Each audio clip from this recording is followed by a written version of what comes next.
Good evening, I'm Paul Adler, first at 9. This man is the former Dent County fire chief, emergency manager, and even served as a mayor of Salem. Well, tonight, Brad Nash is facing charges of molestation and statutory sodomy.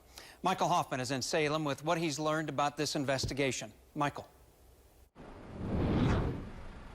Paul, I'm outside the Dent County Fire Protection District where, as you mentioned, Nash spent some time as the fire chief. Now, according to court documents, some of the crimes Nash is alleged to have committed actually happened in this firehouse behind me. Now, I spoke with the interim fire chief, and he says he's known Nash for years, and he's shocked.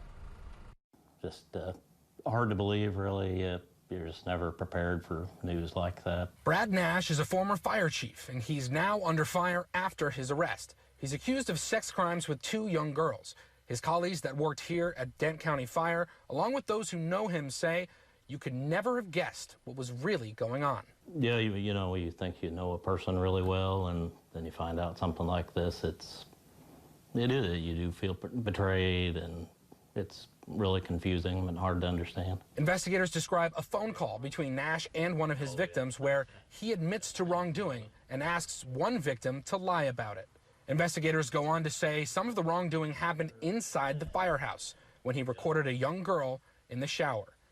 Floyd says this is all sickening. Yeah, it's kind of hard to believe that some of that did occur here.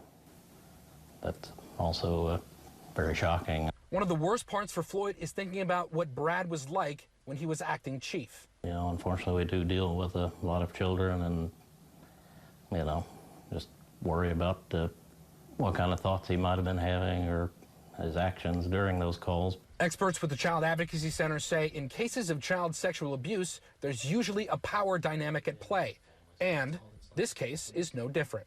It is that power of influence that really makes it hard for our kids to tell when something is happening, because it's just a bigger dynamic than, you know, I broke my finger and it hurt and I'm going to come tell you. There's all this other manipulation that goes into it that really shuts them down and makes it really hard to talk about what's happening to them. Interim Chief Floyd says it was a difficult meeting breaking the news to the rest of the fire department, but at the end of the day, he says they have a job to do, and they'll keep doing it. Yeah, it'll take a little while for us to get back on our feet and get things figured out and line back out. But, yeah, we'll do the best we can to carry on and take care of business.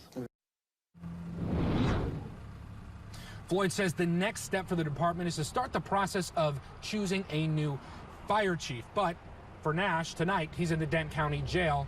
Court records do show that today he pleaded not guilty. Paul? Thank you, Michael.